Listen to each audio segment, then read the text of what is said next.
দরুদ শরীফ এত বড় ইবাদত, আপনি শুনলে অবাক হয়ে যাবেন। আপনি যখন আল্লাহ রসুল সাল্লাল্লাহু আলাইহি সাল্লামের উপরে একবার দরুদ পড়বেন, সাথে সাথে আল্লাহ সুবহানাহু ওয়া তাআলা আপনার উপরে 10টা রহমত নাজিল করবেন এবং আপনার থেকে 10টা গুনাহ ক্ষমা করে দিবেন।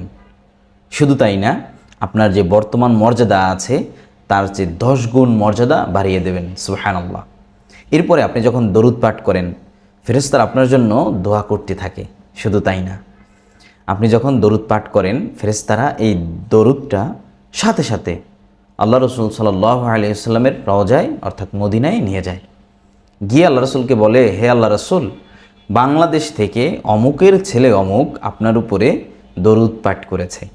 অমুকের ছেলে অমুক যখন বলবে, মানে আপনার নাম এবং আপনার বাবার নাম বলবে, সাথে সাথে কিন্তু আল্লাহ রসুল সাল্লাল্লাহু আলাইহি ওয়াসাল্লাম আপনাকে চিনে ফেলেন, এখনই পড়ে ফেলেন সাল্লাল্লাহু আলাইহি ওয়াসাল্লাম।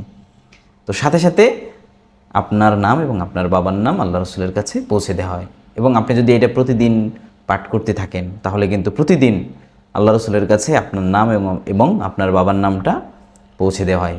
এতে আপনার সাথে এবং আল্লাহ রসুল সাল্লাল্লাহু আলাইহি ওয়াসাল্লামের সাথে একটা পরিচিতি গড়ে ওঠে।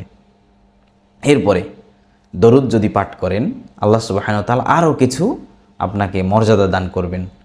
এক, দুনিয়াতে আপনার যে দুঃখ, কষ্ট, টেনশন, পেরেশানি, এগুলো দূর করে দিবেন। সুবহানাল্লাহ।